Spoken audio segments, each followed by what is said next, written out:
Magandang hapon sa inyong lahat. Nandito ako sa pinagagawa namin na farmhouse. Nagle-layout na kami. At ito yung resulta ng layout. Ginamit namin yung aming mini backhoe para maghukay ng lupa. Ito yung mini backhoe.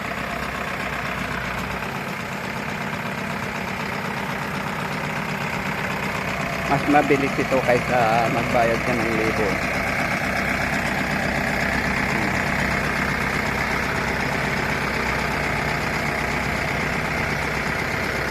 Pero yung gitna, sabi ng foreman, hindi, para hindi masira yung layout, mamano-mano na ng paghukay.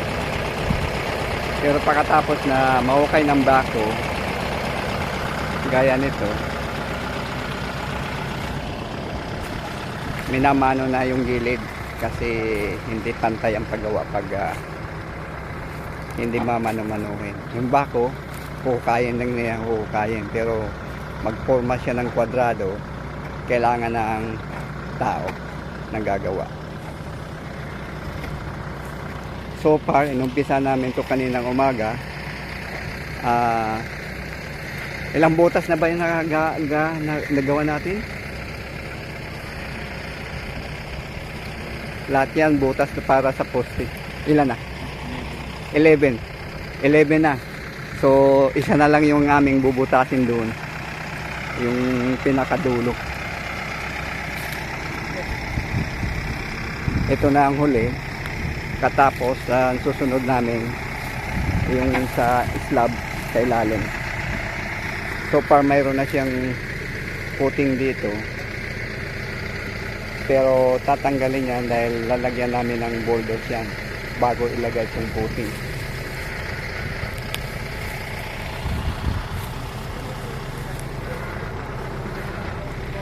So far ito farmhouse ay facing east sa araw.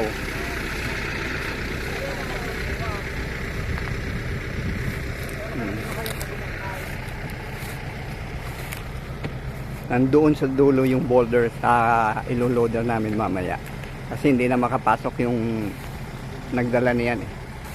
Hindi nakapasok, hanggang doon lang talagang kaya ng sasakyan niya.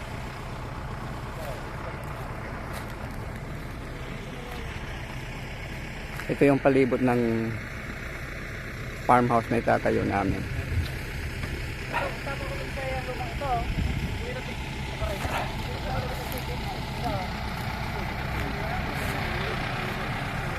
Yung sa dulong iyon ay palayan, pero siguro mga 1 hectare lang yung palayan, tapos doon manggana. Sa parting north, south east ay mga manggahan. Ito yung existing na piggery, abandoned na piggery. So ang binabala ko niyan ay gawing istaka ng mga mais, kasi uso rito yung pagtanim ng mais eh. Kumikita ang mga neighboring lot dito sa mais eh. Ang ginamit namin dito is coco lumber sa layout. Nagpaputol ako ng 2 puno, nakakuha rin ng 46 na 2x3x12. Ang bayad ko eh 1,400. 14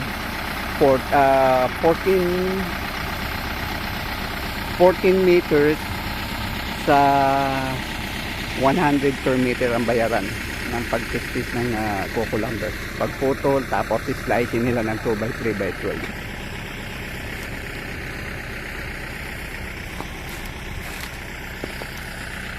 Ito yung pinaputol kong isang punong na niyog. At ito na yung tistis na 2x3x12. Dalawa ito pero malayo yung isa.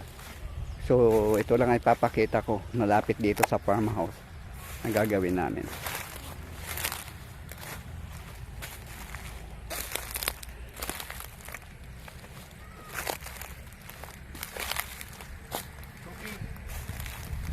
Okay.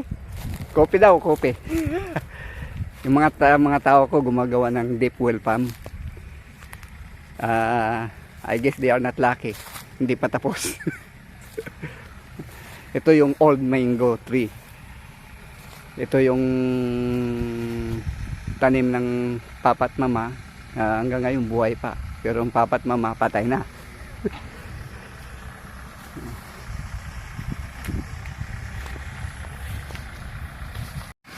By the way, itong trakturang ito ay may front loader saka may bako.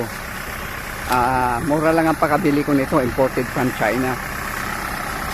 Kasama yung mga accessories, hindi umabot ng, parang inabot lang ng 7,850 US dollars plus nagbayad ako ng costume 431,000 at delivery from Manila here 130,000.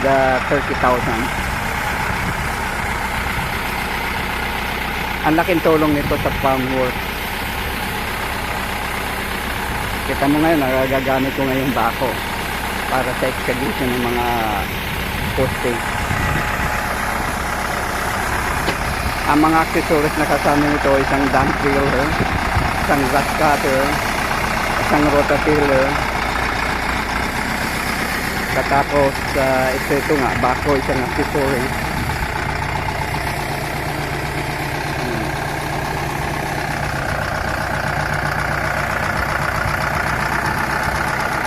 Mura naman talaga, mura pag nag-import ka. Kasi pag bumili ka ng kubota rito, traktora lang, wala pang front loader, it costs you 1.7 million already. Ito hindi ako maabot ng 1 million. I guess the total in peso including delivery saka yung sa custom processing is 1.3 million peso lang.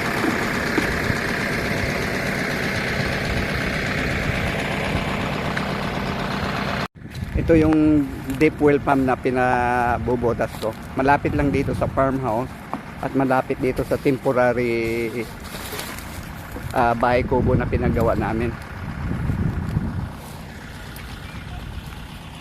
Lalagyan ko to ng solar pump para tipid sa kuryente.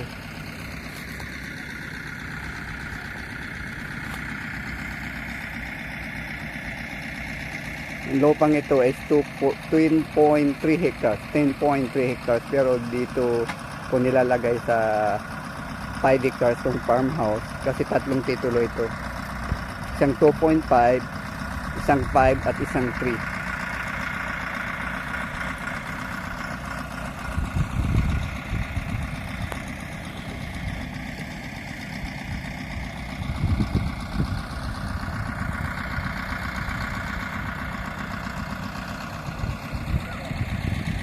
Okay, see you next time.